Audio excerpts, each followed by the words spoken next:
What is the one series that you can't miss? That if you could attend every single game, if you are just fascinated by every single storyline, what is the number one series on Rachel Nichols' list? It is actually Nuggets Clippers. Does not have quite the glam factor 4-5 matchup of in the some West. of these other matchups, but I got to tell you, I would watch Nikola Jokic play basketball in a shoebox, and I certainly won't watch him do it during the playoffs. I think this series is going to go 7 games. I couldn't call who I think is going to win. I just think that you have two teams that match up with each other in very interesting ways. I think you have an experienced playoff coach in Ty Lue, who's going to throw interesting wrinkles at Nikola Jokic in a way we might not have seen before because he comes up with something new every year. And I think it will be an interesting rejoinder for Jokic himself and for Murray, by the way, who's been disrespected up and down this season, to be able to say, hey, maybe you didn't vote for me for MVP. I'm still the man, and I expect him to try to make that case too. I think he said the other day, he said, what, you let the beast out, or you woke the dogs up, or one of those, I can think of eight phrases that say the same thing. In a very Serbian way, I'm right. sure, yes. He said that. Let the horses out. Whatever he says as the way it would go. I mean, that's hysterical coming from a guy who averaged a triple-double this season to be like, oh, now you've awoken the beast. I think that was it. Sure, fine. Okay, now you're going to be even better. I mean, it's just laughable. So I think it's a great series. I think some of the factors that go into it, you said it when we were talking about the Clippers, they just have the nastiest defense going a lot of the ways. I mean, there's better defenses statistically, but I just think theirs is so grimy. And with Kawhi now being Kawhi again, I think that's fascinating. I think it's going to be very interesting to see if what they do is just let Nikola go and cut off Murray, who is still, coming back from another injury now, and saying, okay, what else you got? It's certainly something I expect to see in games 1 and 2. You're right about that. From the opening minutes of the game, I wonder if they're going to say to Zubac, you got him.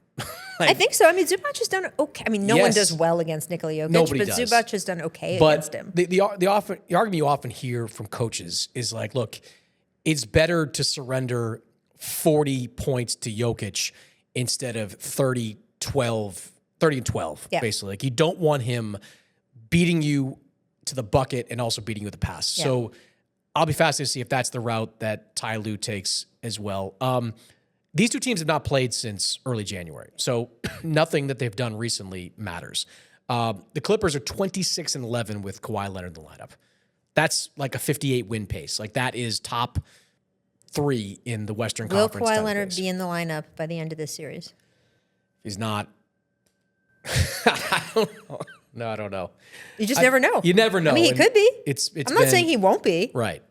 You just don't know. You don't know. I don't think Kawhi knows. And I don't think it would be the very Clippers Clipper-esque if he didn't, because that's the way it goes. I don't know. You mentioned Murray. To me, he's the big wild card in this series. The Nuggets are 24-11 when he scores 20 points or more. So they need him. Like, if he's shooting a low percentage and scoring in the teens, they're not going to win the series. Like, he has got to be the all-star next to Nikola Jokic. So he's got to play well. And the other wild card to me is James Harden. Like, James Harden, who is the ultimate regular season player. Like, is this the year that James Harden shows up and delivers in a big way in the playoffs? Like, he had some good series back, Houston, when he had Chris Paul at their peak. He's had some good playoff years, He's had some good playoff years, but he's also had some clunkers, too, along the way. Yeah, absolutely. And look, he's had a brilliant regular season. Like, he's worthy of all NBA consideration this year.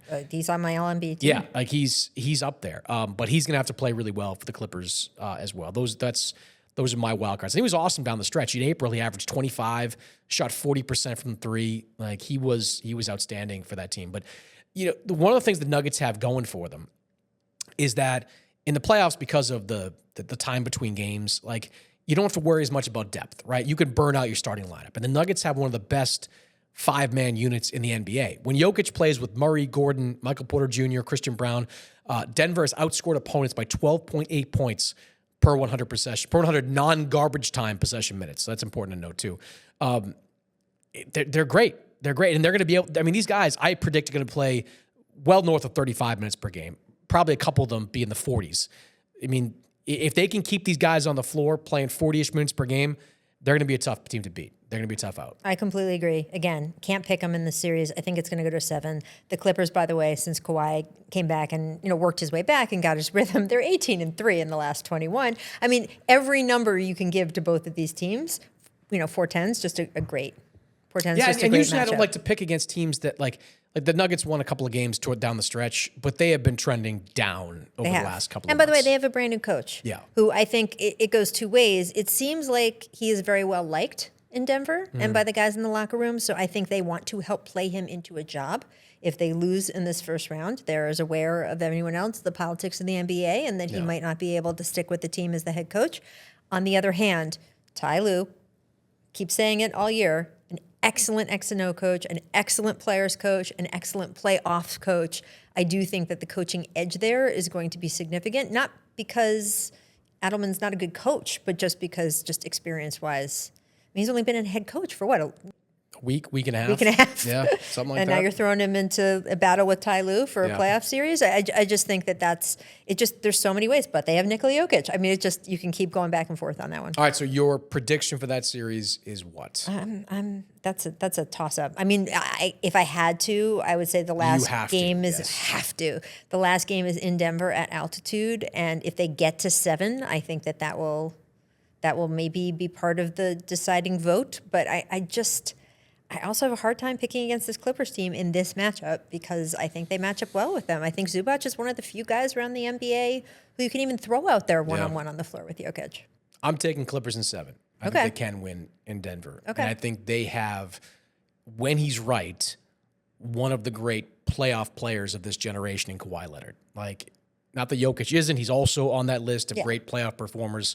But Kawhi on the wing, offensively and defensively, I think he's going to make enough plays for this team to get through this series. So I'm taking Clippers in 7 on that one. 2 times Finals MVP is nothing to laugh about. Nothing to snub your nose at.